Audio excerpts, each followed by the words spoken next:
You may ask yourself, out of idle curiosity, or perhaps even peevishly, why Marx? Why so much Marx? Can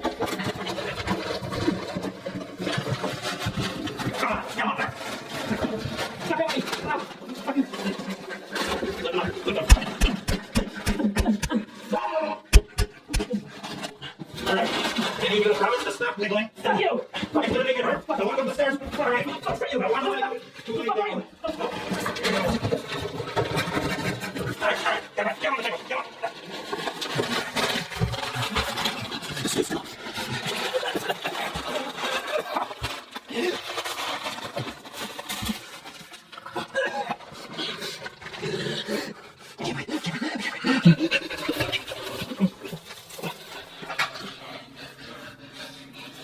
Do it.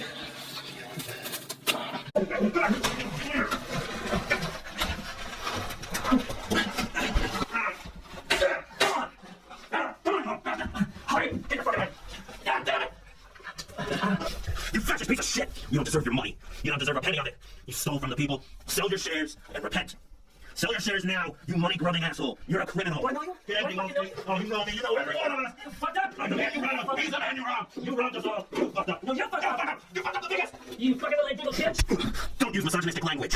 You fucking morons. You know what the fuck I do? I'm gonna get you for fucking assault. You stupid fucking anti motherfuckers. Jesus Christ. You gotta close it. Jesus Christ is fucking right. Oh, God. So we got him. We have this guy. Yeah, we have. He's like a hedgie. He's a bank guy. Big time hedgie, big time bank guy. Like, I know we talked about it. We planned this all out, but this is crazy. You can take your mask off. You're not gonna get sick, man. Oh, yeah. This is fucked up. What's happening? He's here, all right? He's here. He's in the bathroom. Let's kill him. Let's kill him. Why? What's the point of killing him right now? Well, just get rid of him. Let's How can we kidnap him and kill him right off the bat? We need to, like, get this news out somehow. We're going to have him buy all the shorts, and then we are going to figure out what we do next. We gotta get it out there first and build up the people thinking about it and talking about it. We have one of the richest son of a bitches in our bathrooms. People will know he's missing by the end of the night. You know what, buddy? Maybe we want people to know that he's missing, but I want blood. Let's kill him. It's not about one guy buying back his stock. It's not about one guy dying. We want to get everybody knowing about this. This is the spark that leads to revolution. We need to put it on Reddit, on Wall Street Bets, and on TikTok. Even though, like, China's obviously has a lot of issues about how they're actually state-run capitalism now, which is, so like, I don't support a lot of it, but as far as, like, countries that we can work with right now, that's pretty good, okay? Or we can just kill him, throw him out in the street, and he'll be on the news by the end of the day. And then we took him for absolutely no reason. We brought a guy upstairs, we tied him to the toilet, we stabbed him, and then we threw him in the street. For what? For revolution. What's the revolution if we're just killing him and throwing him out? We didn't have any purpose for him. No, we want the money. We want to get the money first. We want to distribute it so that everybody gets what they deserve, and then we do whatever it is we do. In the same way the first level of communism is socialism, in the same way that the second level of communism is communism, we have to do this in the right order. First is revolutionizing the proletariat. Don't be fools. I had a theory. I purchased the guns. I didn't sign up for this. I didn't sign up for you finagling the stock market so you go down a few points. For you and your friends, do whatever you want to do. It's not what I signed up What did you for. think was going to happen? You thought we were going to just go out and find a guy in the street, go, this is a good guy to kill. We bring him in here and we just cut him up the bitch. What kind of logic is in that? Not just any guy, but we got a very rich guy that can, it's very important that if we kill, something good can happen. No, we need this guy. We need him to call Magellan Capital and buy back his AMC stock. You and your friends, you finagle the stock market and then go up. Well, that's what we're doing. Then we'll kill it if we have to. Hey guys, John's here. Hey, John. Hey. What's up, boys? Not much. Yeah? You gonna know, kill somebody? No, just like... John didn't wish you can kill your boss. I mean... Yeah, it's not like your boss, you just kill him. I don't know why he's even talking about that. I mean, we're actually pretty busy right now, but like, I don't even know why he's talking stupid. Your generation is going to be expected to do a lot. Feed the hungry, house the homeless, conquer disease, stop illiteracy, stop war and violence, create a situation of world peace and understanding. What's going on tonight? No plans. Yeah, pretty too. I just got off work and so I was like, we see what everybody's up to. Yeah, you didn't let us know that you were coming. You just rang the doorbell. I know, right? Yeah, Yeah, we're chill like that. so So it's it's not a surprise. Yeah. Back to anybody to come. We were privacy. I'm down for whatever. So. Oh, okay. Yeah. Okay, let's go. Why don't we let you go? Okay, yeah, I gotta go pee. Hold on. Do you really have to? Yeah, I just came straight from work, so. Can you hold it until you get home? I mean, I figured I'd be here for a while, so I'd rather just go now. So. Yeah, Well, we could eat like... Or I think we're trying to save water, trying to save non-flushes. Okay, well, I'm just gonna pee, so I don't No, know. because I went, and it's really funny. You ever like clogged really bad? You can't clog it ever. All right, yeah, I get it. I just close the toilets. I get it. It's embarrassing. I understand. Now I understand. I just gonna, but I like really have to pee. So I just want to pee. Okay. You don't do shit. Okay. It's Just like... Yeah, we'd rather if you pee in the sink or in the bathroom. This sink, the kitchen sink. Yeah, Kitchen sink. yes. Alright, guys, I'm just gonna pee. No, It was like when we were in college and we went to the party. I'm in college. I'm not peeing in the sink anymore. Pee. All right, I'm gonna pee. I'm 36 now. I'm peeing in the bathroom. Okay, listen. What the fuck? Who the fuck are you? What the fuck's the plan here, guys? How are you fucking tied up? At what point do I get to call my lawyer and send you fucks to jail? This guy's a lawyer? No, I'm a guy. I'm a fucking associate at Magellan Capital. Is that what this is? I'm just saying that you fucked up the AMC. Okay, it's fucking moon. Okay, we're all gonna pay for it. We're gonna have it. Alright? But you know, guys, this is fucked up. You do not kidnap somebody. It's exactly like you said. He's going to call Magellan Capital, he's going to buy back all of his shorts, and then AMC is going to go to the fucking moon, and we're going to benefit from it. Everybody's going to benefit. I did I sign up to that? I signed up to stab you to death, which is still the idea that I think is the best option we got. There is no reason to need or you need to stab anybody to death. You can have injustice and have peace. Isn't that correct? You can have peace and be enslaved. Yes. So peace isn't the answer. Yeah. Liberation is the answer. Yes, of course. Okay, that's what you talk about. Never peace. That's the white man's way of peace. If you are nonviolent, if you suffer, your opponent will see your suffering and will be moved to change his heart. That's very good. He only made one fallacious assumption. In order for nonviolence to work, your opponent must have a conscience. The United States has none. Calm down, man. We're not doing any of that shit. What we're gonna do, we're gonna put him on Reddit. We're gonna let everybody know we kidnapped him. Yeah, live stream everything. Have him do a struggle session, confess all the sins that he did, and make him give all the money that he made to us. You need to calm down, okay? I just got down. Yes, man. And you also need to stop pushing people. You're too aggressive. I'm too aggressive. You kidnapped But someone. let in Vanguard. We're here to make shit happen. By kidnapping a guy and putting him in the fucking bathroom? Yes. Okay, great plan. You guys are geniuses. You're gonna build up a beautiful communist utopia. It's gonna be great.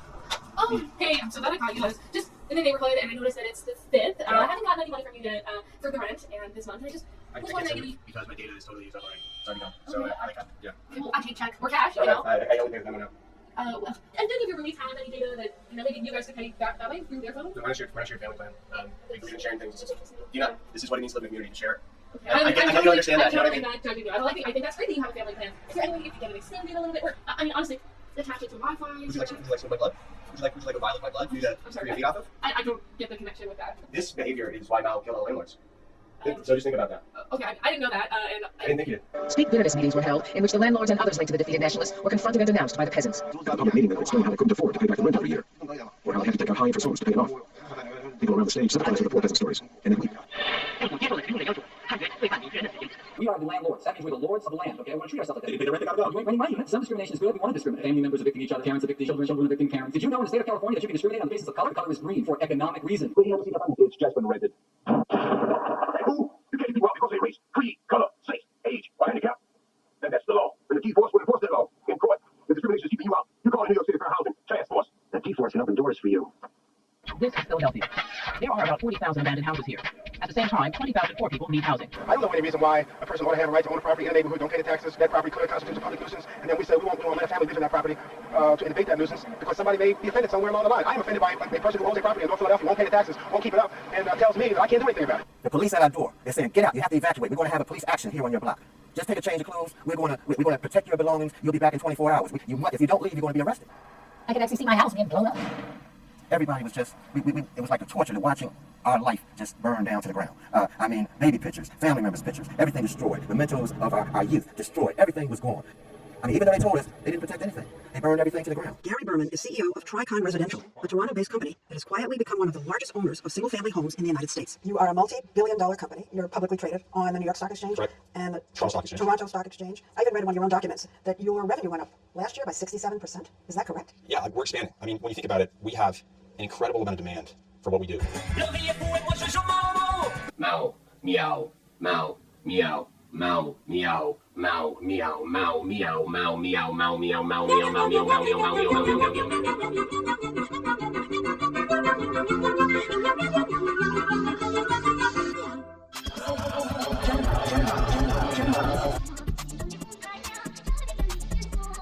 Yeah, that's what it's like for the rest of us normal people. We're not all in the landlord class. Okay, I don't know if I'm in a different class or anything. You're the landlord. You're the owner. Okay, yes, I am. But, you know, I mean, this is kind of like my job. I'm sure you have something that you do. Or I was just trying to give a reminder. I do really need that rent. I'm trying to, like, make the place better. I'm trying to go through it. Vampires need the blood. I get it. Let me just say this. Okay, sure. Fuck you and fuck your apartment. Okay. Now it's revolution in America. I understand that. But if we want to start the revolution, we got to do it the right way. And it's going to have to require some patience. Okay? We're going to need this. All right, John can go now. Thank God. Okay, excuse me. Good to see you. Yeah, you too. Yeah, good to see you guys. Yeah, see, okay, good fucking luck.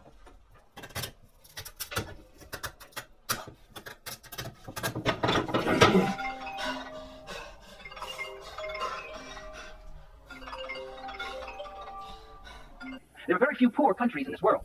Most countries are rich. The Philippines are rich. Brazil is rich. Mexico is rich. Chile is rich. Only the people are poor. But there's billions to be made there, to be carved out and to be taken. There's been billions for 400 years. The capitalist European and North American powers have carved out and taken the timber, the flax, the hemp, the cocoa, the rum, the tin, the copper, the iron, the rubber, the bauxite, the slaves, and the cheap labor. They have taken out of these countries. These countries are not underdeveloped, they're overexploited. So when I talk about imperialism, I want to put it like in terms that can be like understood. I'm simply talking about capitalism leaving the borders of the United States, number one, through the mechanism of financial penetration and the acquisition of markets in those other countries, and the use of the fist, the gun, and the club, and the force of the armed military apparatus of the state to smash liberation struggles wherever they might occur in the world, because those liberation struggles are headed fundamentally in the direction of socialism, and therefore are unalterably opposed to the continued existence of the capitalist rule and domain over the entire world.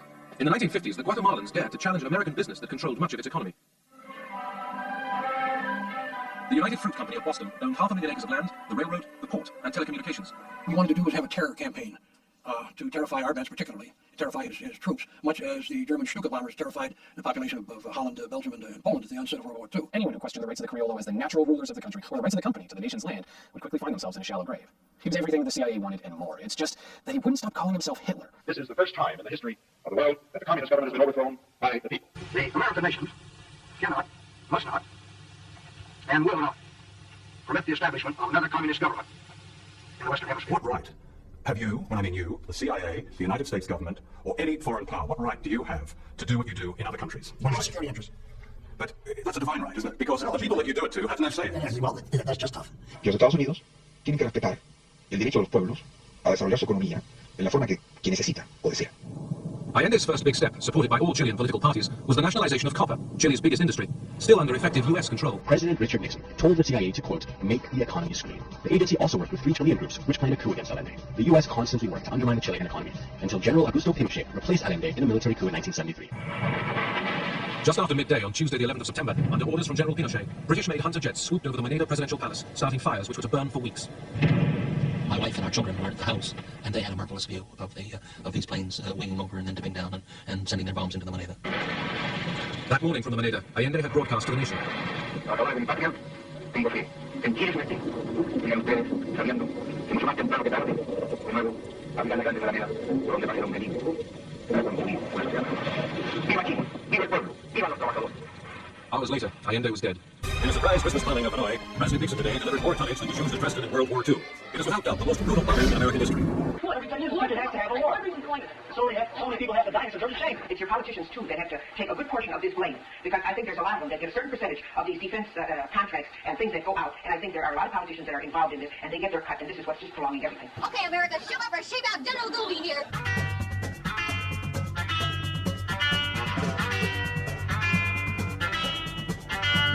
They give all kinds of reasons and excuses, some of them credible, some utter rubbish. There's an interesting one that we saw very recently in a secret report of the State Department. I want to tell you about that one, so you can reflect on that one. That secret report made this point, that Grenada is different to Cuba and Nicaragua. And the Grenada Revolution is in one sense even worse, I'm using their language, than the Cuban and Nicaraguan revolutions, because the people of Grenada and the leadership of Grenada speaks English, and therefore can communicate directly to the people of the United States. In 1979, trouble came to Grenada. Maurice Bishop, a protege of Fidel Castro, staged a military coup and overthrew the government which had been elected under the Constitution left to the people by the British. He sought the help of Cuba in building an airport, which he claimed was for tourist trade, but which looked suspiciously suitable for military aircraft, including Soviet-built long-range bombers. I'm glad Reagan did. It's the same fight against fascism in South Africa, where the blood of hundreds of innocents was shed. Would you want a Gaddafi or an Arafat or a Castro to be a future president of South Africa? One of the mistakes which some political analysts make is to think that their enemies should be our enemies. What do you have to say about dictators of countries like Indonesia, who we sell weapons to, yet they are slaughtering people in these steep wars? What do you have to say about Israel, who is slaughtering Palestinians, who impose martial law? What do you have to say about that? Those are our allies. Why do we sell weapons to these countries? Why do we support them? Why do we bomb Iraq when they commit similar crimes?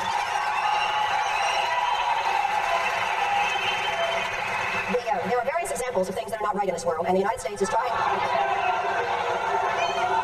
really am surprised that people feel that it is necessary to defend the rights of Saddam Hussein, but what we ought to be thinking about is how to make sure that he does not use weapons of mass destruction. I'm not defending the beliefs. What I am saying is that there needs to be consistent application of U.S. foreign policy. We cannot support people who are committing the same violations because they're political allies. It is not acceptable. We cannot violate UN resolutions when it is convenient to us. So it's been an explosion of democracies. We have played a role in that. We think we play an important role in maintaining that engagement with the military, which is the primary institution in Latin America. They're going to these countries to make a profit. They're not going there to attempt to change the existing social system. I thought it was a great company. I was very excited and proud, but I was very wrong. Dead wrong. As soon as we formed our union, the Coca-Cola Company and its directors began to patronize the directly fund the paramilitary groups, ultra right-wing death squads of Colombia. Property owners of this Coca-Cola bottling factory will actually give away products, Coke products, to the paramilitaries for their parties and for their get-togethers. In December of 1996, we were to receive word from the company that they were in fact going to negotiate with our union in good faith. The response was the murder of my coworker, Isidro Ortiz, who was staying in our bottling factory. My coworker Isidro was killed at around 9 a.m. They returned that afternoon looking for me. I was fortunately able to escape when they entered the factory. Within 2 years, 5 of my coworkers were murdered. Chairman Isdell says Coca-Cola recently conducted their own inquiry into labor conditions and are convinced that they have done nothing wrong.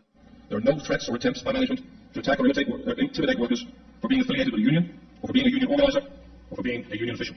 Now, no one is suggesting that Coca-Cola executives sitting in Atlanta were ordering the murder of trade union activists or the kidnapping of their children. However, these things did occur. And the company may have profited from these things having occurred.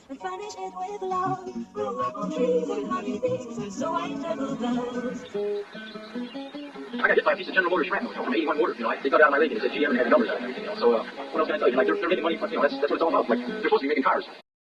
Tell you places, you may be surprised. People in this world are getting organized and bound to lose. Marxist, Leninist, Maoist, Stalinist, Trotsky, anarcho-capitalist, neo-libertarian, Reagan, Republican. I prefer Khrushchev. Why don't we just start robbing a bunch of banks? I said we call the landlord and tell them that we have a leak. And when she comes up here, we kill her. And then America gets its own land reform. What we want to do is we want to blow up CT Corporation. What is CT Corporation? CT Corporation is kind of basically like the Euclid House for America, where like 285,000 businesses are like, just like slopping their money in there. 285,000 businesses? Yes. How is this legal? It's not. Mine is. I don't fucking I know. know these ivory towers. You know what I mean? We gotta learn about it before we can spark a revolution. What should we do?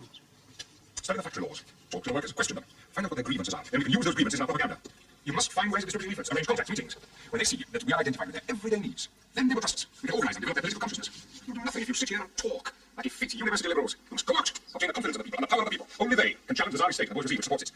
We must show the people the structure of society so that they can pull it down with their bare hands. I still say we put a sidecar on my motorcycle and my motorcycle. The four of us travel the country learning about our people. We work for Che Guevara. From New York City, Face the Nation. A spontaneous and unrehearsed news interview with Ernesto Che Guevara, Cuban Minister of Industry. I think with regards to solutions, there are solutions, and I think there is only one. We have said repeatedly to the government of the US that we do not want anything but to forget us, that they do not consider us even for good or evil. April 6, 1960 memo on Cuba, he was advising a blockade. He said, most Cubans support Castro. There is no effective political opposition. The only possible way to make the government lose domestic support is by provoking disappointment and discouragement through economic dissatisfaction and hardships. Every possible means should be immediately used to weaken the economic life, denying Cuba funds and supplies to reduce nominal and real salaries with the objective of provoking hunger, desperation, and the overthrow of the government. You are in the real American position of a George Washington, a man to start off small body, fought against the great nation and won. Es un símbolo para todos los pueblos oprimidos. ¿Verdad que hoy es la primera derrota del imperialismo en América Latina? Pero también es una de las primeras derrotas del imperialismo en escala mundial. No es el camino de la lucha armada, no es el camino que hayan escogido los revolucionarios, sino es el camino que los opresores le han impuesto a los pueblos. Y los pueblos entonces tienen dos alternativas, o doblegarse o luchar. We ran photographs in made almost every newspaper in the country of the Cubans being executed by the Ovimbunda women who supposedly had been their victims. These were fake photos? Oh, absolutely. We didn't know of one single atrocity committed by the Cubans. It was pure, raw, false propaganda to create an illusion of communists, eating babies for breakfast, and that's totally false propaganda.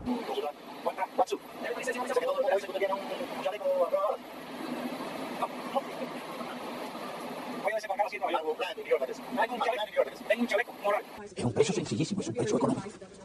Yo estaría dispuesto a negociar mi vida. Lo que no estaría dispuesto a negociar la revolución, a negociar el socialismo, a negociar los principios. Fidel Castro and his beard. Rita looked offended, but she got out of the way as he came charging down the stairs saying, "What's that I heard you say?" This has got to be big. Bigger than COVID, Bitcoin, GameStop. For a seismic change, this has got to be King Kong big. That's what the short squeeze was supposed to be. We can make it happen. I mean, my dad has a friend who works for Magellan Capital, okay? And we just set up a phone call, get him in a meeting, we take him captive, and then we get him to buy back all of his stocks. It's simple. We're not here to make friends with a bunch of edgies. If we can't have the bourgeoisie, then let's fucking tell them.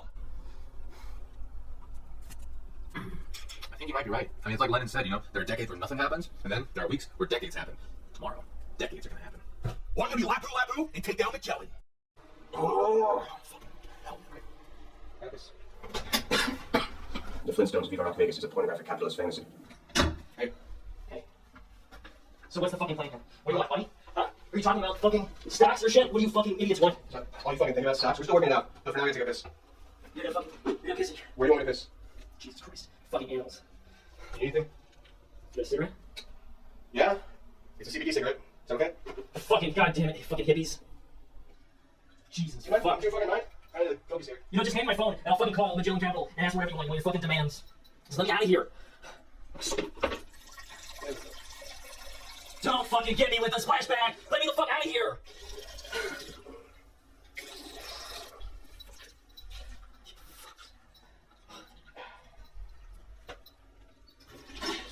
You don't even wash your fucking hands! I wash my hands. You don't even wash your hands! I just washed them. Jesus Christ! We're all the same. We're humans, right? You can let me go, because we're all humans, and we all bleed the same, right? You guys are fucking hippies, you understand that. Man, the more powerful the class, the more it claims to not exist. So then tell me, what the fuck is Marxist-Leninism anyway? Renounce, you stupid rich fuck! Just give me a definition. You wish you could just fucking give me a definition? You don't even know what you fucking believe. You're not taking it? A definition? When the sun sets, it's all red. Then it disappears. But in my heart, it never sets.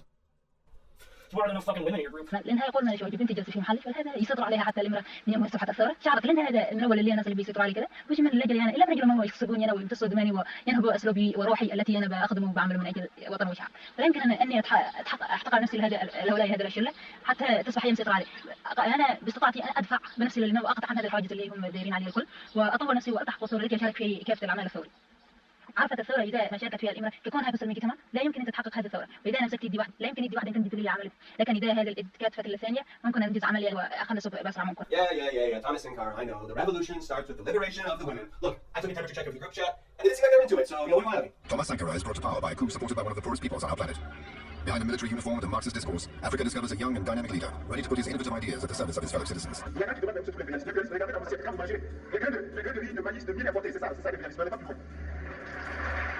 Little by little, Sankara takes his country out of misery, achieves food self-sufficiency, but clashes with the French who want to keep control over their former colonies. Above all, they want to avoid by all means that Sankara's ideas spread throughout the region.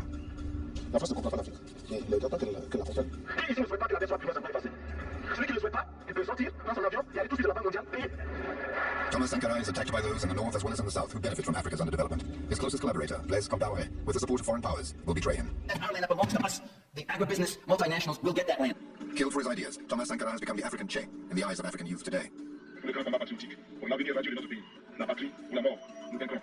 a bunch of fucking stupid white guys that read too many books. We're the only fucking black people. We're the fucking diversity of your group. Now you're gonna be a race reductionist? Newsflash, we're the lower class, and today we're taking you on a field trip to the guillotine. If we're going to talk about the total liberation of black people, we first have to liberate ourselves from the material conditions of our oppression. And the material conditions of our oppression are no jobs, or bad jobs, unemployment, bad housing, bad medical care, and all the kinds of things that will be eradicated under socialism. Well, our first visit will be to California, where we'll go to the Oakland Community Learning Center. This is a school that was started by a political organization in the black community of Oakland. Förutom fria skolfrukostar och luncher har Svarta Pantrarna fria hälsokliniker och fri juridisk service för att hjälpa de fattiga mot polisen, hyresvärdarna och socialvårdsmyndigheterna. Man har även ett program för fria kläder och för försvar av politiska fångar.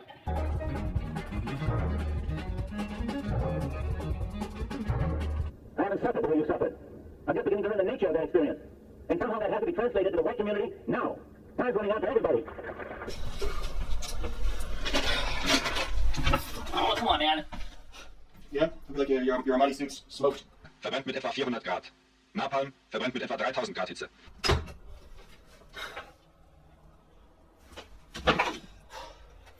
Holy shit! You guys actually got this fair? Watch it, man! We're about to launch from a struggle session with this pig! People who comment but don't follow are the kulaks of the modern age. They must be exterminated. He sees his computer's future as a future of mankind. This is a 21st century bicycle that amplifies a certain intellectual ability that man has. And I think that after this process has come to maturity, the effects that it's going to have on society are actually going to far outstrip even those that the petrochemical revolution has had. Public policy could itself become the captive of a scientific, technological elite. We are changing our concept of God at the same time. And the real model that we have, the God we're putting up and propping up there is a computer. The computer is something extraordinary. It's going to probably take over our lives. It's probably the new industry. The computer will shape our lives. It's already doing it quietly, slowly. We're unaware of it. We've talked to many of these experts, computer experts, who are building it. They're not concerned with what happens to the human brain. They're concerned with creating it. They're not building it. That's a better word. When the computer takes over our lives, what happens to our brains? They're better, far quicker, so rapid. In a second, they'll tell you 1,000 memories. So, no matter what's going to happen to our brains, gradual winner, or be thoroughly employed in amusement, in entertainment. Please face all of it. For God's sake, this is happening. People will be regarded more as statistics than as actual people. I don't think it's going to be so nice, sort of all machines everywhere, everyone doing everything for you. You'll get all bored, and I don't think it'll be so nice. First of all, there's computers are taking over now. Computers and automation. And in the year 2000, there just won't be enough jobs to go around, and the only jobs there will be for people with high HQ, high IQ who can work computers and such things, and other people are just not going to have jobs. They're just not going to be jobs for them to have. What will happen to the computers you depend on? Do you know where they are, what they do, and what shape they're in? If they're infected with the Millennium Bug, will they be debugged and ready to run properly? If not, what could they do to your bank account, your job, your future? It's been said that robots today are just about where computers were quite a few years ago. At that time, many were concerned. They felt that the rapid rise of the computer would result in mass unemployment. It never happened. Do these robots pose some kind of threat to human employment? Robotics seem to point the way toward increased production and improved product quality without corresponding increases in manufacturing costs. Artificial intelligence is the present. It's here. But every company's going to look at AI and figure out how it helps make their companies more efficient. How it helps make their companies more efficient.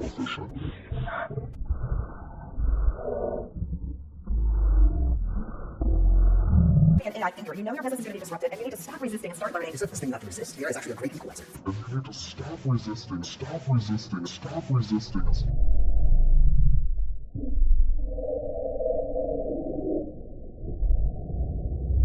AI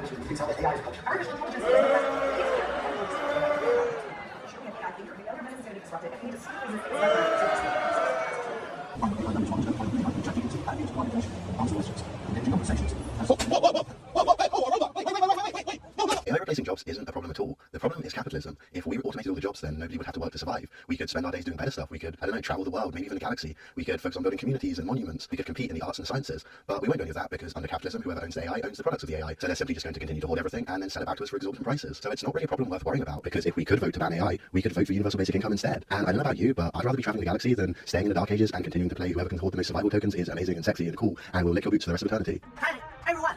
I'm Elon Musk. Thank you. I love you, Elon Musk. Things like raising an eyebrow, squinting, widening my eyes, or scrunching my nose. They're coming for every second of your life. That's what these companies are coming to. This company as well. It's not because anyone is bad. It's not because anyone in this company has evil plans or trying to do this. They're not doing it consciously. It's because these companies like Twitter and YouTube and Instagram, they went public and they went to shareholders. So they have to grow. Their entire models are based off of growth. They cannot stay stagnant. Twitter grossed $4 or $5 billion last year. It is in the red. It is unprofitable. It has to get more of you. No matter how nice it's trying to be, it is all they're trying to get more engagement from you.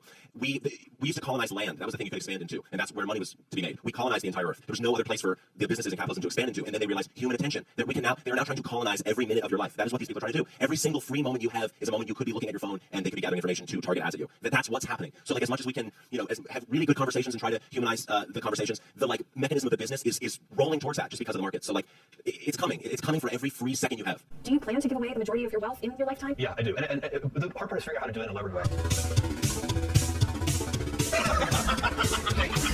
Thanos is so rich, he got divorced, and he's still the richest man in the world.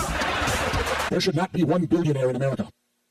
None. And there are more of them than ever. Since 1990, the number of billionaires in the U.S. has grown from 66 to 745. Even if you earned it, you still owe. Because look at me, I don't have that mega money, but I feel guilty walking by somebody. I gotta give them some mail. And if I know I got $3,000 in my pocket, I feel like it's wrong to give that person a quarter or a dollar. It's wrong. Only you know what you got in your pocket. And that's wrong. No matter what they do, they take it and drink it, they take it and drink it. But I mean, you got. You understand? We all know how hard it is, and it's not about if you good or you bad. So since it's not about if you good or you bad, we know that because he don't got don't mean he was bad. Or don't mean he's a criminal, or don't mean he's crazy, or a drug addict, or none of that. It just means he don't got. And ain't it bad that you got? I mean, can you imagine somebody having $32 million? $32 million. And this person has nothing? And you can sleep? You can still go to movies about, and these are the type of people that get humanitarian awards. If money is evil, then that building is hell. This is the most obnoxious group of money-hungry, low IQ, high-energy, jackrabbit, fucking wannabe, big-time, small-time, shit-talking, bothersome, irritating bunch of motherfuckers I've ever had to endure for more than 5 minutes. They sometimes make it possible for millionaires to pay nothing. When a bus driver was paying 10% of his salary, and that's crazy. You think the millionaire ought to pay more in taxes than the bus driver or less? I'm somebody that I don't really buy into the rich need to pay their fair share. Should billionaires pay more in taxes? Yeah, we should pay more in taxes. In order to become a billionaire, the one thing you have to have is luck. Any billionaire who tells you they can just do it again? No, I would not be in this position without this country. If workers took over a factory that had a worker co-op instead of a top-down, and the workers together decided what to do with the profits, you think they give a few executives $25 million so they have more money than they know what to do with, while everybody else has to borrow money to send their kids to college? It'll never happen. You think a collection of workers, say 400 in a factory, considering that you could make more money if you moved the production to China, are they going to vote to get rid of their own jobs? It's not going to happen. They're not going to destroy their community by having an empty factory. They're not going to deprive their local government of the tax revenues to run the schools and the hospitals. And they're not going to deprive themselves of jobs. So what we've had in the last 40 years, all those jobs leaving, would never have left if it was the collective decision of the workers where this production is going to take place. The blockchain is the only thing that's fucking worth the shit. Okay, because that actually is a ledger of the transactions. But Bitcoin will never work because it's anonymous. What's going to happen is all the governments shut down state coins so that they can monitor all the transactions, and then you'll be able to see real time what the economy is like. You'll be able to see what people are purchasing in real time. You don't have to wait for earnings. As long as people have a choice, they're going to go for the one that leads to complete sovereignty. Okay, economic information is worth taking back, and Bitcoin's going nowhere, jagoff. But the information is anonymous with Bitcoin. That's the point. Yeah, but the government is going to be able to see that data. You'll see, because also the government's going to pay us. Bitcoin's just for a bunch of drug users and terrorists. That's fine. They can do whatever they want. Doesn't mean people aren't going to use it. You fucking moron. Keep putting all your money in GameStop and then, tell me if they're going to get fucking rich. I'm actually on AMC, bitch. 14 shares. Fucking Magellan Capital's in AMC. 20,000 shares. Read that headline. Money. Keep to it. Jacob is the focus of a French television documentary titled 12 Years Old, Trader and Fan of Thatcher. I love money. Always have done. Why? Because you need money, and with money you can make more money. And if you've got money, you can buy things that you want. I could buy this Rolls Royce. Do you intend to get married and to have children? No, I intend to stay bachelor. Because I don't want to get divorced and have the wife take all my money. What do you think the Russians talk about in their councils of state? Karl Marx? They get out their linear programming charts, statistical decision theories, minimax solutions, and compute the price cost probabilities of their transactions and investments, just like we do. We no longer live in a world of nations and ideologies, Mr. Beale. The streets will run as red as the birthmark on Gorbachev's forehead. Почему? Это изъявил нас в экономике бардак. Благодаря ему у нас новые возможности. Это изъявил нас политическая нестабильность. Благодаря ему у нас свобода. Полный хаос, перспектив, политическая нестабильность. Да благодаря ему у нас есть исход. За Горбачева! За Горбачева! За Горбачева! Sometimes nothing brings people together like a nice hot pizza from Pizza. It's wrong, isn't it? But it feels so right. That it's a deal? Yes, you got pizza the wrong way. Crust first. Introducing stuffed crust pizza from Pizza Hut. Don't have the slice. Actually, you're only entitled to half. The world is a business, Mr. Beale. We live in capitalism. Its power seems inescapable. So did the divine right of kings. I have a piece I have to give to a gallery tomorrow. I gotta work on it. Is it true that automatically you can jump from capitalism to socialism? No. The ruling bourgeoisie will try to kill you first, suppress you. So, when Marx says in the Communist Manifesto, you must win the battle for democracy, it means you must assert your democratic rights, the right to assemble and speak out, and all the other rights. And then when your mass movement becomes big, and then they will try to suppress you, they will come up with fascism. So before you can have socialism, the capitalist, monopoly capitalist class will unleash fascism.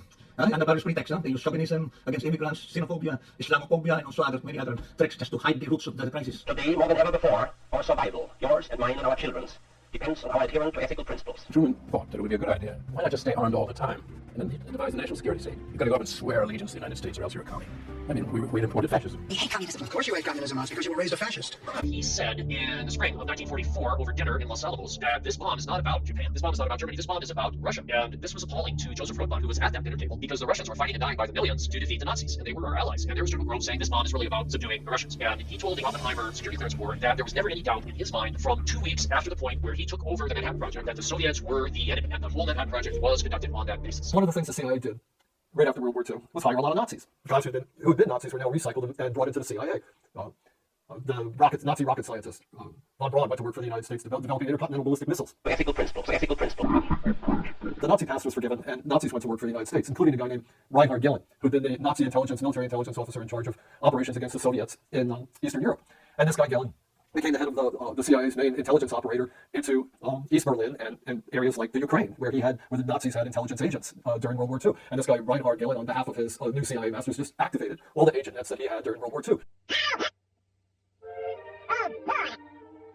Doctors, technicians, clockmakers, postmen, farmers, housekeepers, toy makers, barbers, cooks, dock workers. Practically every German was part of the Nazi network.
The Cold War's over. Well, finally those capitalist pigs will pay for their crimes, eh? Hey, comrades? Hey!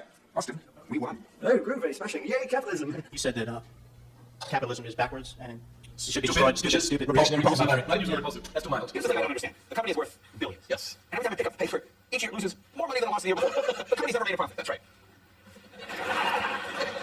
So how does that work? Seems like a new math, doesn't it? It does. I mean, it's someone who doesn't know anything about it. It's amazing. You only lost $12 million last year. Everyone's doing great. This is not a new phenomenon. We are a famously unprofitable company, and we're investing in the future. It's not, which isn't unusual. Companies have done this before. What's a little surprising about Amazon.com is the scale which we're doing it. We're doing it a big way. So you just keep reinvesting. We're reinvesting. What would you rather be? Somebody with $100 and a rate of profit of 20%, or somebody with $1 billion and 2%? Jeff Bezos can just sit there and get 2% on his capital, and that's enough for him to run the Washington Post, and it's enough to actually bribe most of the members of Congress. You have to be intense. In fact, if you ever had to give up friendly in order to have intense, we would do that. So if we needed to be intense and combative, we'd do that before we'd be not intense. The corporate takeover of American politics started with a man and a memo. In 1971, the U.S. Chamber of Commerce asked Lewis Powell, a corporate attorney who would go on to become a Supreme Court justice, to draft a memo on the state of the country. Powell's memo argued that the American economic system was under broad attack from consumer, labor, and environmental groups. They wanted to ensure corporations were responsive to all their stakeholders, workers, consumers, and the environment, not just their shareholders. Powell and the Chamber saw it differently. In his memo, Powell urged businesses to mobilize for political combats and stressed that the critical ingredients for success were joint organizing and funding. The chamber distributed the memo to leading CEOs in large businesses and trade associations, hoping to persuade them that big business could dominate American politics in ways not seen since the Gilded Age. And it worked. Lobbying has become a $3.7 billion industry. Corporations regularly outspend labor unions and public interest groups during election years. Conservative think tanks and organizations such as the Heritage Foundation, the Cato Institute, the John Birchers, and the Federalist Society would rise and shape public consciousness to this very day. It would usher in an era of deregulation, privatization, trickle-down economics, the offshoring of production, the destruction of labor unions, and the monopolistic corporate consolidation. From 1945 to 1973, worker productivity rose 96%, while the median wage rose 94%. However, from 1974 to the present, worker productivity increased 80%, while the median wage increased a mere 10%. And while wages stagnated, CEO compensation rose 937%. In the 1970s, corporate profits made up 6% of GDP, while wages made 52%. Today, corporate profits account for 12% of GDP, while wages account for 46%. With a $17 trillion GDP, that is $1 trillion that was taken from the working class and given to the ruling class. Venture capitalist and billionaire Nick Hanauer said, so $1 trillion that used to be wages are now profits. That $1 trillion isn't profit because it has to be or needs to be or should be. They're profits because people like me prefer them to be. I think of basic stuff, income. So most Americans don't even know this, but I think the bottom 30% makes less than $18 an hour. You know, they're also ones with the 50 million without medical insurance. Their health is worse. Their schools are worse. They live in areas with more crime. They die younger. They have more opioid problem. That's what we've done. All that little shit you hear about, that's what we've done. And we don't sit there and say, that's what we've done. We should, and you never fix poverty in a minute. Income inequality. This was something I think we've all thought about. You know, I was working on that topic when I was still at Goldman Sachs, and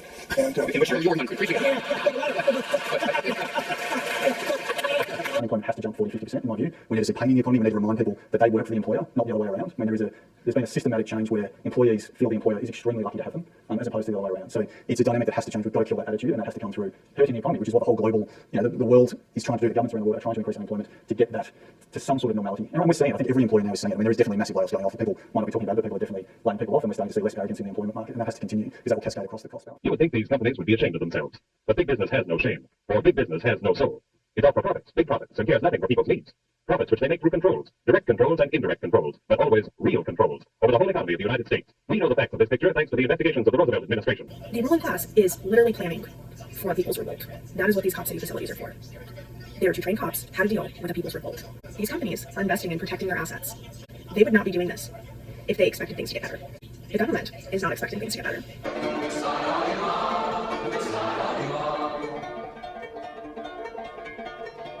Oh, workers, can you stand it? Tell me how you can. Will you be a lousy scab, or will you be a man? Which side are you on? Which side are you on? Tell me which side are you on? Instead of citizens, it produces consumers. Instead of communities, it produces shopping malls. The net result is an atomized society of disengaged individuals who feel demoralized and socially powerless. It reinforces the irrelevance of electoral politics to most people and assures the maintenance of unquestioned corporate rule. System is so bad and everything. Why hasn't there been? Excuse me. Our system is so bad. Why hasn't there been greater movements to challenge it? Oh, it's been challenged all the time. I mean, for example, we have a very violent labor history. Hundreds of American workers were being killed right into the late 30s. Finally, they got labor rights. There has been a very extensive challenge through the 50s. In the 60s, the whole thing blew up. And in fact, many concessions had to be made. And it still continues. I mean, we right now happen to be in a period of regression, but I'd say it's cyclic. You know, so it was much more regression in the 1920s when labor was really crushed. So yes, there's always challenge and struggle. But when you say, is the system so bad, I don't even know what that means. I mean, slave societies went on for centuries and centuries without any challenge. The challenge we face is that of rooting out anything and everything that distorts and devalues human relations. Reject the values and false morality that underlies these attitudes. A rat race is for rats. We are not rats. How strange is it that we put like a monetary value on actual life itself? Wow, it's just such a strange concept. Yeah. Did you see that guy accidentally hit that moose with his car? No. Holy shit, Jamie, play a video. The imperialist capitalist class will move heaven and hell against the proletariat. It will turn the country into a smoking heap of rubble rather than give up wage slavery of its own free will. Our wages went up 6%. The CEO pay went up 40%. Profits have been in the billions, hundreds of billions. They own all this. That's what's hurting the consumer. Do you want to know percentage that favor the automakers? Oh my. It's like 6%, 9%, something below 10. I was shocked at that. I thought that perhaps there would be people who say, you know what, I have an F-150, I love it, and they do a great job, and the workers should be greedy. And no, the workers win. How much looks like this is their profits are going towards, their billions of dollars going towards EVs and reinventing themselves. How do you respond to that? Yeah, you know what, that may be where part of their profit is, but you know what the sad reality is? They're leaving our workers behind in this transition to EV. And then on top of that, we're funding it. Our taxpayer dollars are funding this transition to EV. So they're taking the profits generated by our members' work. They're leaving us out of the equation for the future work. And then on top of that, they're taking our tax dollars. It's a lose-lose all the way around for working class people. And again, the billionaire class continues to walk away with the loot. So people like Elon Musk can build another rocket ship and shoot yourself in the moon. Those days gotta end. I'm escaping to the one place that hasn't been corrupted by unions. Space! Definitely, I believe that it's important for the future to be a space-faring civilization, and ultimately be out there among the stars. I think that's the exciting, inspiring future that I think certainly people in this room want. But this is the plan. Get your ass to Mars. And is astronaut ice cream a real thing? To just fly around and flip around the space station?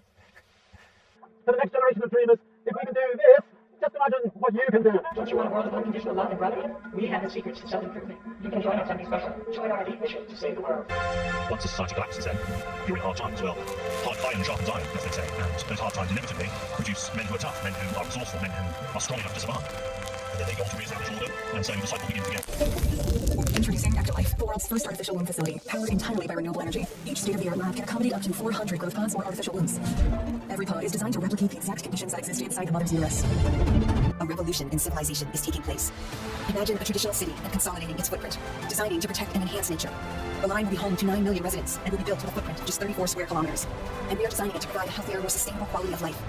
The line's communities are organized in 3 dimensions. Residents have access to all their daily needs within 5-minute walk neighborhoods. And the line's infrastructure makes it possible to travel end to end in 20 minutes with no need for cars. There's something else we wanted to share with you. You're not trying to bribe Mother Nature with Apple swag. It's Apple's very first carbon neutral product. I want to see you do more of this. You will. When? By 2030, all Apple devices will have a net zero climate impact. All of them? All of them. They better. They will.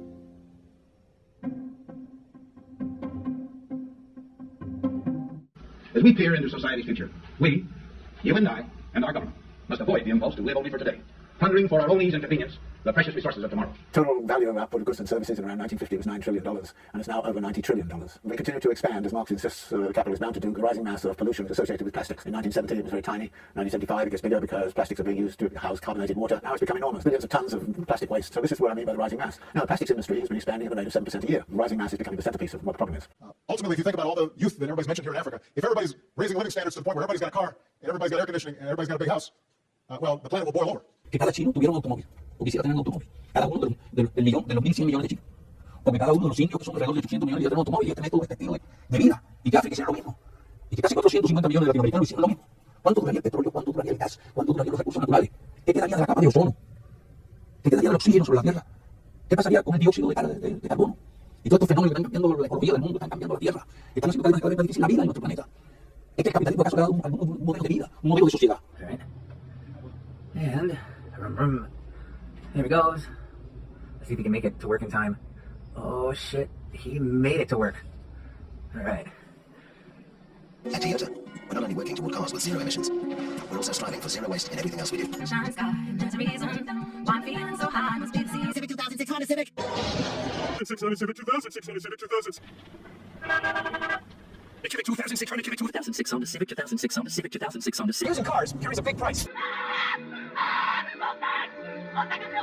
10 lanes of freeway traffic, one person in almost every vehicle. This is not an efficient use of a transportation pathway. It's loud. I can hardly hear myself think out here. And the air is terrible. It's polluted. We're supposed to be the smartest, most sophisticated society on the planet. And yet this is how we choose to get around. What's a citizen gonna do? Don't honk your horn. Raise your voice. Ask for better highways and more parking space. It's your country. Give yourself a green light. In June 1932, Sloan, chairman of General Motors, created something called the National Highway Users Conference. He brought together the oil companies, the tire companies, anyone who had anything to do with motorized transportation, brought them into this tremendous umbrella group. This became the kernel of what we know as the highway lobby. They would spend millions and millions of dollars on pushing highways. Now let me say a word about government bureaucracy. At the top of General Motors' agenda was a system that would not only move people between cities, but would also become the main form of travel within them. With an army of paid lobbyists and an unlimited war chest, the highway lobby was by far the most powerful pressure group in Washington. Freedom to travel safely and quickly and comfortably on our highways is not a little freedom, not a big one. People in their own communities are getting together to do something. I'm Helen Blackburn, the 4th grade teacher at the new elementary school. I came here today just to listen. I didn't expect to say anything. But after hearing some of the arguments against the new highway proposal, I would like to say just one thing.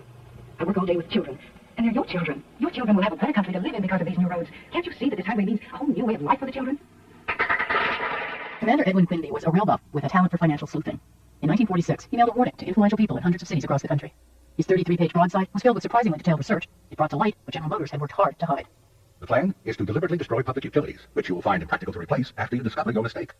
Who are the corporations behind this? What is more important, why are they permitted to destroy valuable electric railways? The key lawyers involved in the case told me there was not a scintilla of doubt that these defendants, General Motors and the others, had set out to destroy the streetcar system. But since there was no antitrust law on the books at that point saying thou shalt not destroy streetcar systems, that the best way, the only way that they could get them on a violation was to proceed along the criminal antitrust conspiracy route. And so they did. All they were interested in doing was taking the money out. They sucked the system dry. They raised the fares. They skimmed every dime worth of everything they could get off of it. Basically, I'm doing what I've seen. Because if you take a fine tool Rolls-Royce as an example, and give it to some shade tree mechanic and let him work on it, and he ruins it, you're going to be better about your rules. And that's what we had, was we had a Rolls-Royce. We had the finest public transportation system in the world, I think, of anywhere in the country. And in 10 years, that was just history.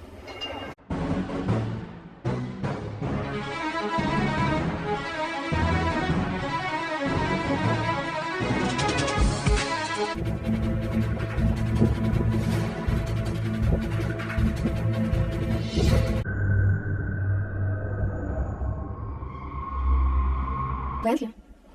Tren.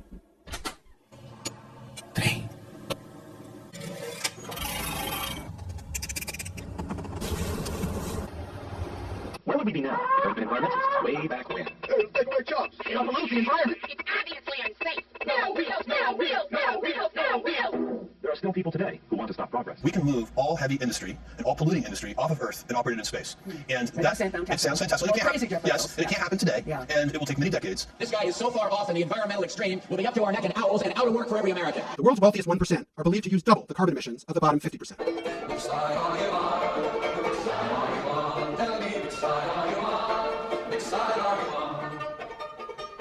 McKinsey sets itself apart from other consultants with a promise that recruits can change the world. What if we could be the largest private sector catalyst for decarbonization in the world? And touts its work with fossil fuel companies to reduce their emissions. That's why Edstrom joined the company, but he was outraged to discover how important those same companies are to McKinsey's bottom line. They serve a lot of clients with really harmful effects. They know exactly what the repercussions are going to be, and then they say we're going to do it anyway. And that tells you all you need to know about the firm.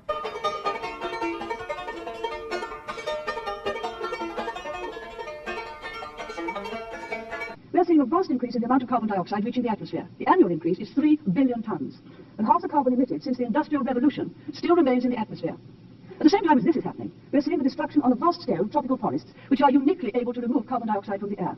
Over the next decade, 2 decades, it is expected that there will be $150 billion worth of oil and gas extracted off your coast. It's an extraordinary figure, but think of it in practical terms. That means, according to many experts, more than 2 billion tons of carbon emissions will come from your seabed, from those reserves, and be released into the atmosphere. I don't know if you as a head of state went to the COP in Dubai. Let me stop you right there. Do you know that Guyana has a forest forever that is the size of England and Scotland combined?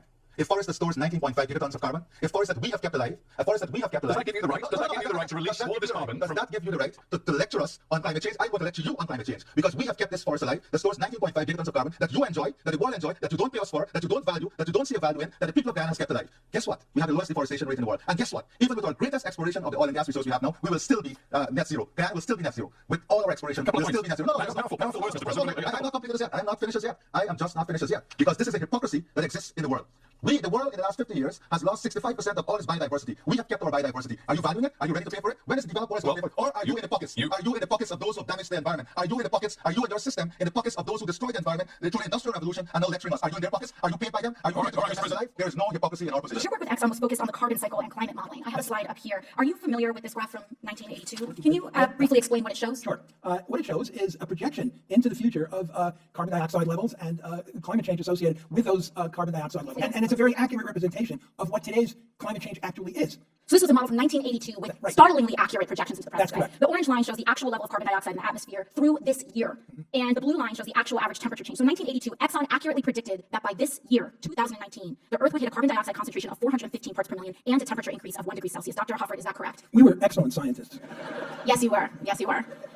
So they knew. Exxon's own experts produced models on warming that were even more accurate than NASA's projections. The report's authors say Exxon made public statements that contradicted its own scientific data, including the claim that climate action wasn't an urgent problem. I don't believe that nicotine or products are addictive. I believe nicotine is not addictive. I believe that nicotine is not addictive. I believe that nicotine is not addictive. I do believe that nicotine is not addictive.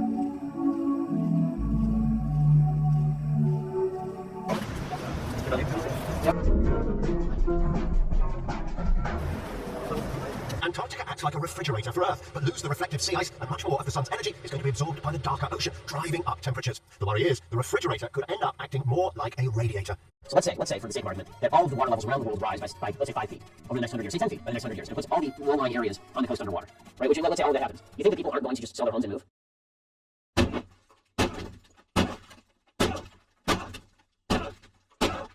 Just one small problem. Sell their houses to who, Ben? Fucking Aquaman!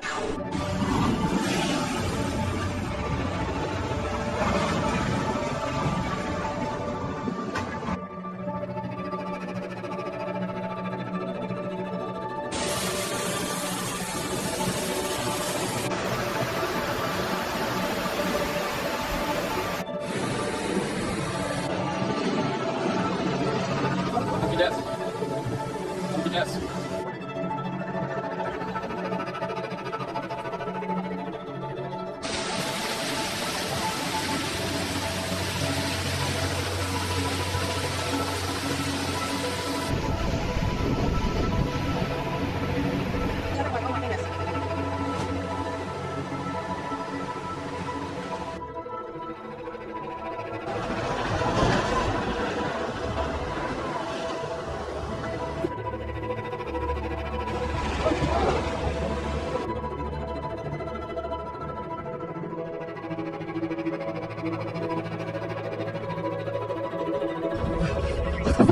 There's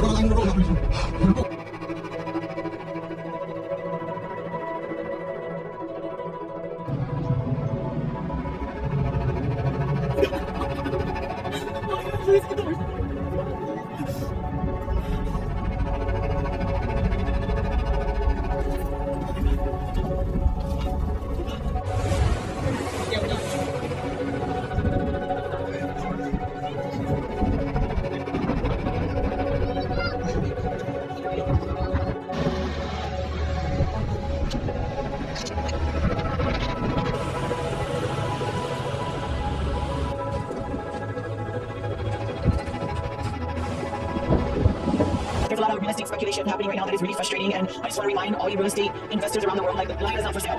Please don't reach out to these families and take advantage of them during the most devastating time of our lives.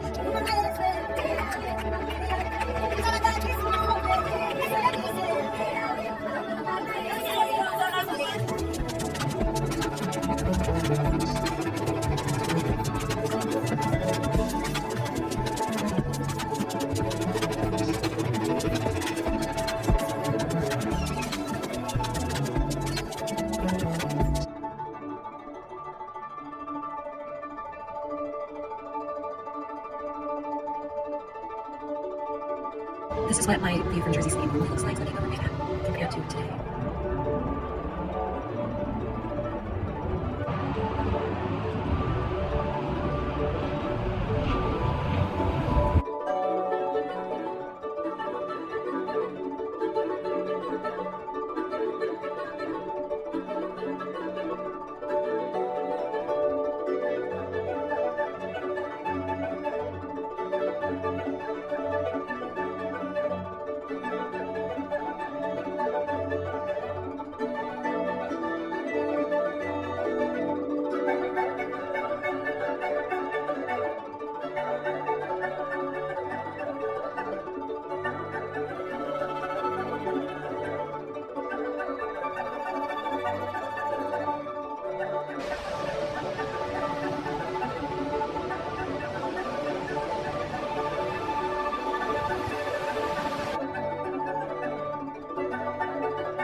These are the stakes. To make a world in which all of God's children can live, or to go into the dark. We must either love each other, or we must die. I never expected that. As you should have. Oh my God. You stand up. Come here. Hello, I want to hear this. Here. You know all this.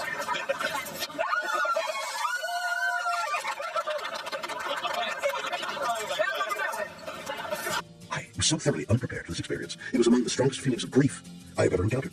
I saw a cold, dark, black emptiness. It was unlike any blackness you can see or feel on earth. It was deep, enveloping, all-encompassing. I turned back towards the light of home. I could see the curvature of the earth, the beige of the desert, the white of the clouds, and the blue of the sky. It was life. Nurturing, sustaining life. Mother of Gaia. And I was leaving her. Everything I thought was wrong. Everything I expected to see was wrong. I thought that going into space would be the ultimate catharsis of that connection I'd been looking for between all living things. That being up there would be the next beautiful step to understanding the harmony of the universe. The contrast between the vicious coldness of space and the warm, nurturing earth below filled me with overwhelming sadness. Every day we are confronted with the knowledge of further destruction of earth at our hands. Extinction of animal species, of flora and fauna, things that took 5 billion years to evolve. And suddenly, we will never see them again because of the interference of mankind. It filled me with dread. My trip to space was supposed to be a celebration. Instead, it felt like a funeral.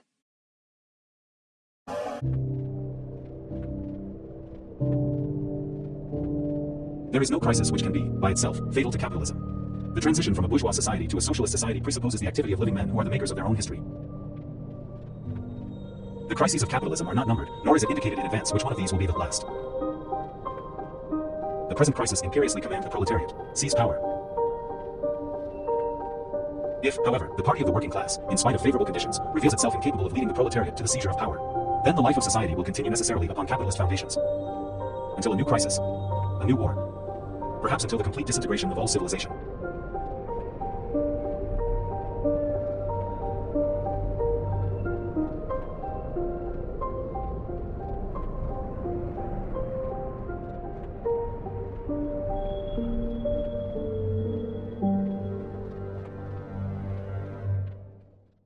They killed me.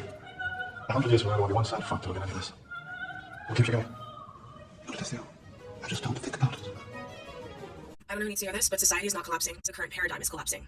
In real time, before our very eyes. Collectively, we can all feel it happening. But what we have to realize is that right now, the old paradigm, which universally we all agree does not work and is not working for humanity, that old way of doing things has to die. It has to make its way out. In 2020, we all asked for 2020 vision, but what we saw was not very pretty, now was it? So right now, all of the negative aspects of humanity that do not belong in the new paradigm are making themselves known. And that is why right now, all these crises that are threatening our existence, from climate change to racism to human rights to financial, economic crisis, all of that's compiling on top of each other because these are all things that we have to address and deal with and fix if we're going to move on as a species. In the old paradigm, baby, they don't want to let go. They're clasping, they're grasping for whatever they can do to stay in power. But right now, collectively, we have an extremely rare opportunity to rebirth the society that we would like to see. And we have to make that distinction in our minds that society itself is not collapsing. It's the old paradigm that's falling apart right now. And they are fighting tooth and nail to stay in power. Trust me, believe me when I say it is going to get uglier before it gets better. But I need you guys to realize that there is hope. That the last thing that we need to do right now is just give up and surrender. And right now, it is critical that we do not give up. Because that's what they want. They want us to give up. They want us to say, well, the world's ending. Screw it. Y'all take control, do whatever. No, that is not why we're here, babes. You have the ability to see what's wrong with society right now for a reason. You have the knowledge that you have for a reason. For your future self and for the future generations who will learn about these times we're living through.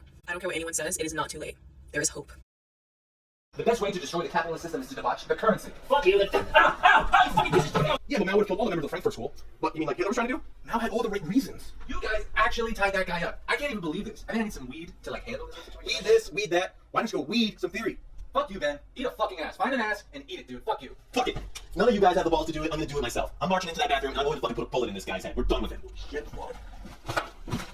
An impulsive reaction is very similar to a false intuitive thought. What is an impulsive reaction? What does intuitive thought mean?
CIA operative. Yes? Yeah, he was. How do you know? What proof? I shouldn't get into this right now. Okay. This is where we're going to get into trouble. But this is something that you feel and that you're trying to work on? Oh, I know it's true, but, no. Does it make a difference? That he was trained by the CIA? Yeah, I think it makes a difference. Everything is working.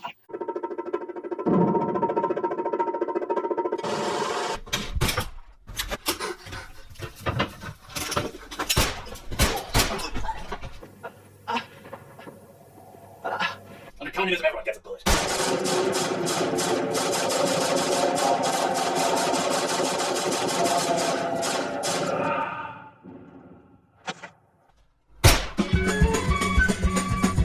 Le Vietnam brûle, moi je vais au Mao Mao. Johnson rigole, moi je vole Mao Mao. Le Nord coule, moi je roule Mao Mao. Les villes crèvent, moi je rêve Mao Mao. Les putains crient, moi je ris Mao Mao. Le riz est fou et moi je joue Mao Mao. L'impérialisme dicte partout sa loi. La révolution n'est pas un dîner. La bombe est un type en papier. Les masses sont les véritables héros. Les rites tuent et moi je vis Mao Mao. Les fous sont rois et moi je bois Mao Mao. Les bombes donnent et moi je sers Mao Mao. Les bébés filles et moi je fuis Mao Mao. Les russes mangent et moi je danse Mao Mao. Tiens petit non, je relance Mao Mao. La base de l'armée, c'est le soldat. Le vrai pouvoir est au bout du fusil. Les monstres seront tous anéantis. L'ennemi ne périt pas de lui-même. Mao Mao. Mao Mao. Mao Mao.